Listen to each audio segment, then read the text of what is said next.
Alright, good morning everyone.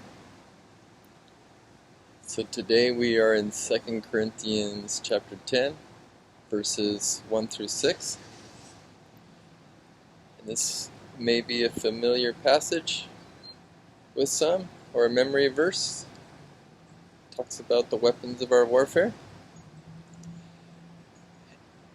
And it's really interesting if we read it in context that Paul starts it with Christ and ends it with Christ. So, yeah, it's just really interesting to read it in context.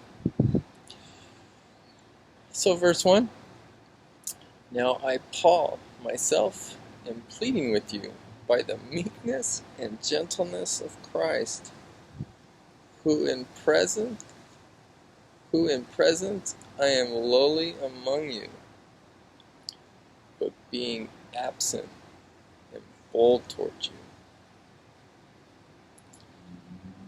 Verse 2, But I beg you that when I am present, I may not be bold with that confidence by which I intend to be bold against some who think of us as walking according to the flesh.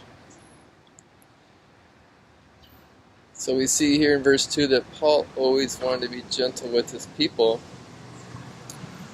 but sometimes needed to be bold with those that opposed him, didn't agree with him. In verse 3, For though we walk in the flesh, we do not war according to the flesh.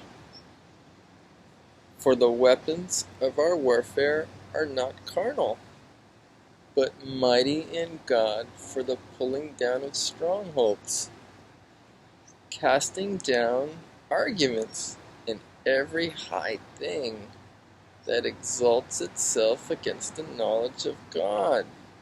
Wow.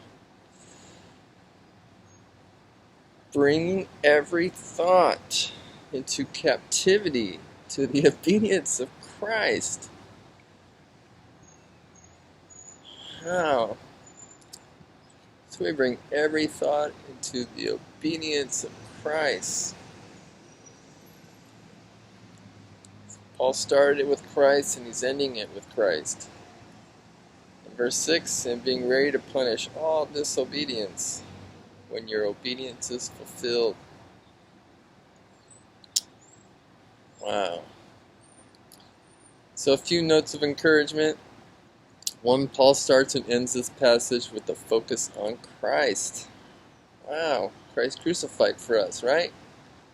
Verses 1 and 5. And then, let's walk in meekness and gentleness of Christ. Right? Walk in meekness and gentleness of Christ. That's so beautiful. And then verse 4. For the weapons of our warfare are not carnal, but mighty in God for pulling down strongholds. So we need to remember, the weapons of our warfare are not carnal, but mighty in God for pulling down strongholds.